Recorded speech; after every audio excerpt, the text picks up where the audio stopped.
तो फ्रेंड्स, मैं आपके लिए पार्लियामेंट रिपोर्टर सीरीज़ के लिए 160 शब्द प्रति मिनट की गति से डिक्टेशन लेके आया हूँ, जिसमें कुल 1500 शब्द होंगे। अगर आपने अभी तक मेरे चैनल को सब्सक्राइब नहीं किया है तो सब्सक्राइब जरूर कर लें और बेल आइकन को दबाना बिल्कुल भी ना भूलें, ताकि मेरी आने वाली सारी लेटेस्ट वीडियो आप तक सबसे पहले पहुंच सके। तो चलिए फ्रेंड्स, देर ना करें, शुरू करते हैं। Ready, start. अध्यक्ष महोदय, मेरा कहना यह है कि जो स्वतंत्र विचारों की अभिव्यक्ति का माध्यम है, अगर वहां निष्पक्ष बात कहने पर वरिष्ठ अधिकारियों को हटाया जाएगा तो आगे चलकर उसका परिणाम क्या होगा, यह आप ही सोचें। आलोचना का मुंह बंद करने के लिए एक और नई बात की गई है जो पिछले कुछ वर्षों से चली है। जो बड़े बड़े समाचार पत्र हैं, खास तौर से ऐसे समाचार पत्र जो किसी तरह से आकाशवाणी की या विभाग की आलोचना कर सकते हैं, उनके संपादकों को अपना कृपा पात्र बनाए रखने के लिए वार्ताओं के माध्यम से और वार्ताएं प्रसारित करने के लिए आमंत्रित किया जाता है।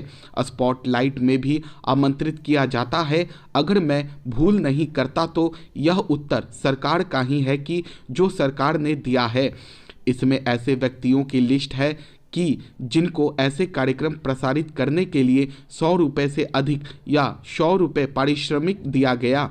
यह जो लिस्ट है उसमें 73 ऐसे व्यक्तियों की लिस्ट है जिसमें वर्ष में किसी की 9, किसी की 7 और किसी की 10 तक वार्ताएं प्रसारित की गईं, और ज़्यादातर ये कार्यक्रम एक विशेष विचारधारा के ही लोगों को दिए गए। मेरे कहने का अभिप्राय यह है कि रेडियो जो स्वतंत्र विचारों की अभिव्यक्ति का केंद्र था, उन लोगों के माध्यम से वह दूसरी दिशा में मोड़ा जा रहा है। जो अधिकारी किसी प्रकार से स्वतंत्र विचारों को कार्यक्रमों में प्रसारित करते हैं, उनको हटा दिया जाता है। यह आकाशवाणी के लिए शोभा की बात नहीं है। दूसरी सबसे बड़ी बात जिस पर मुझे प्रसन्नता भी हुई थी और जिसको हमारे सूचना और प्रसारण मंत्री जी ने ही अपनी देखरेख में प्रारंभ किया था, वह है युवा वाणी कार्यक्रम। उसको युवकों के लिए ही रखा गया है। इस प्रकार के कार्यक्रमों की युवकों के लिए आवश्यकता भी थी, वे अनिवार्य भी थे और हर तरह से ठीक थे। लेकिन आश्चर्य की बात यह है कि इस युवा वाणी कार्यक्रम के प्रसारण की देखरेख के लिए एक रिटायर्ड व्यक्ति को नियुक्त किया गया है। माननीय उपसभापति महोदय, मैं 1966-67 के लिए रेलवे बजट का जो इतना अच्छा प्रस्तुत हुआ है, समर्थन करते हुए बड़ी खुशी अनुभव करता हूँ। रिवाइज्ड बजट में जो आय हुई थी उसमें बहुत अधिक वृद्धि हुई है, अर्थात कुल प्रस्तावित आमदनी जो थी उसमें खर्च को काट देने के बाद 2 लाख की वृद्धि हुई है।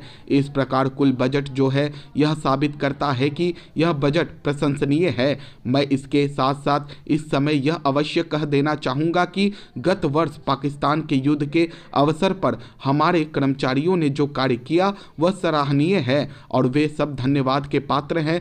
परंतु मैं यह जरूर कहूँगा कि रेलवे ने वैगन और कोच बनाने में जो आत्मनिर्भरता प्राप्त की है वह भी बहुत संतोषजनक है। इसके अतिरिक्त राज्य सरकारों को मिलने वाली 12 करोड़ रुपए की रकम दी गई। मान्यवर, मैं इलाहाबाद हाई कोर्ट की एक बेंच पश्चिमी उत्तर प्रदेश में खोलने का इसलिए समर्थन कर रहा हूं क्योंकि पश्चिमी उत्तर प्रदेश के लोगों को अपने लिए न्याय मांगने के लिए इलाहाबाद जाना पड़ता है, और इसके कारण जो वहां का गरीब आदमी है या कोई भी हो, उसका बहुत बड़ा शोषण इलाहाबाद में जाने के बाद होता है।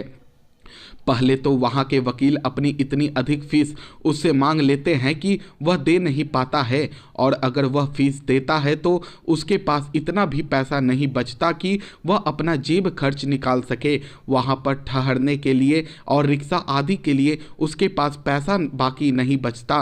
मेरे क्षेत्र के जो लोग वहाँ चले गए हैं उनको यह कहते हुए मैंने सुना है कि उनके पास पैसा बिल्कुल नहीं बचा था और वकील से पैसा लेकर वे अपने घर पहुंचे हैं और अब दोबारा इलाहाबाद में जाकर हाईकोर्ट में न्याय पाने की स्थिति में वे नहीं हैं। यह हालत पश्चिमी उत्तर प्रदेश के लोगों की इलाहाबाद में जाकर होती है। इसलिए मैं मंत्री जी से यह प्रार्थना करता हूं कि वे जो यह कह कर टाल रहे हैं कि हम पूछ कर जवाब देंगे, इस तरह की बात वे ना करें। इससे वहाँ के लोगों को शीघ्र न्याय नहीं मिलेगा। उत्तर प्रदेश सरकार से खुली बात यह कही गई है, यह केंद्र सरकार का मामला है और जितनी जल्दी वह इस के बारे में फैसला कर देगी उसे हम मानने को तैयार हैं। मैं माननीय मंत्री जी से एक प्रार्थना और करना चाहता हूं। मैं इस विषय में कुछ कहना तो नहीं चाहता था और न कोई मांग इस तरह की उठा रहा हूं कि पश्चिमी उत्तर प्रदेश के एक जिले में इस बेंच की स्थापना हो जाए, लेकिन मैं एक सुझाव देना चाहता हूं। जिला बिजनौर में एक इमारत बनकर तैयार हो गई है और कई लाख रुपए की यह इमारत बनकर तैयार हुई है। अगर वहां पर यह बेंच स्थापित हो जाए तो बहुत उपयुक्त होगा। मैं इसके लिए मांग करता हूं कि मंत्री जी इस पर विचार कर ले और सोच लें कि क्या यह हो सकता है। अध्यक्ष जी, सम्माननीय सदस्य ने यह आरोप लगाया कि हम इसको टाल रहे हैं। यह उचित नहीं है। मैं आपसे निवेदन करूं कि हम इसको टालने की कोशिश में नहीं हैं। जैसा कि मैंने निवेदन किया कि कानून में यह जरूरी है कि इलाहाबाद हाई कोर्ट के मुख्य न्यायाधीश के विचार लें और सुप्रीम कोर्ट के मुख्य न्यायाधीश के विचार लें, इसके बाद हम किसी निर्णय पर पहुँचें। इसलिए यह कहना कि हम इसको टाल रहे हैं वह ठीक नहीं है। जहां तक उन्होंने पूर्वी जिलों की बात कही कि वहां असंतोष चल रहा है, अदालतें बंद हैं, इसका मुझे खेद है और मैं इस सदन में आपके माध्यम से वकीलों से अपील करता हूं वे अदालतों का बहिष्कार न करें।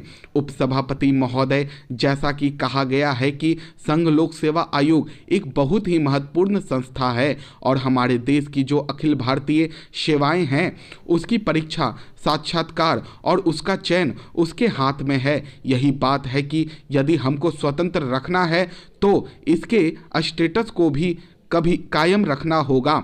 यह खुशी की बात है कि हमारे देश के लोगों का आमतौर से अधिकांशतः यह विश्वास है कि यह संघ लोक सेवा आयोग या प्रवेश सेवा आयोग जो चयन करते हैं, परीक्षा लेते हैं, उसमें मेरिट को ही प्राथमिकता दी जाती है और कहीं कहीं लोगों की यह धारणा जरूर बनती जाती है कि वहाँ पर भी कुछ लोग हैं जो वैसे ही चले जाते हैं।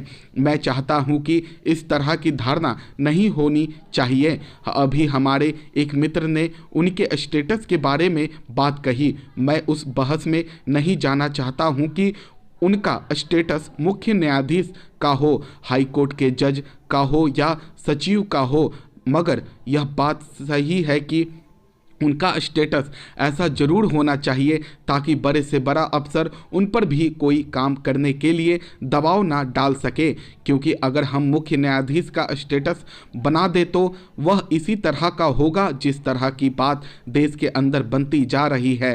श्रीमान, तनख्वाह बढ़ाने की प्रतियोगिताएं हमारे देश में अधिक होती हैं, उस प्रतियोगिता में हम कहां जाएंगे यह देखने की बात है।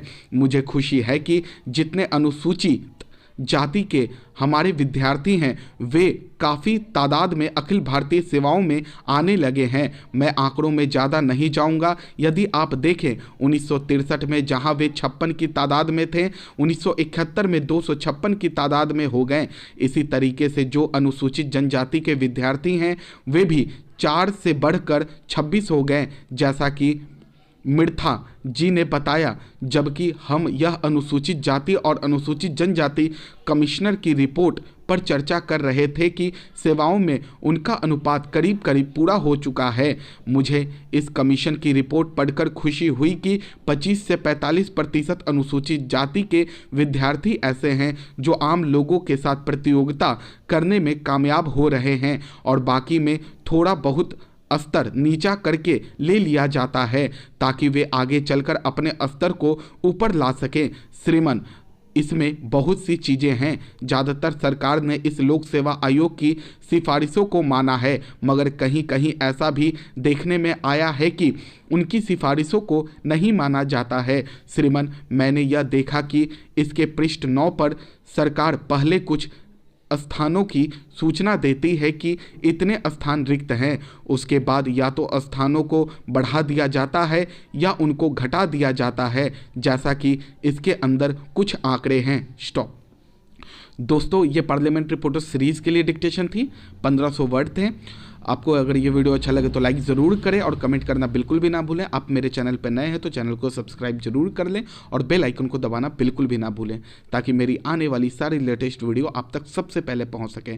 तो चलिए फ्रेंड्स, मिलते हैं नेक्स्ट वीडियो में, तब तक के लिए बाय बाय।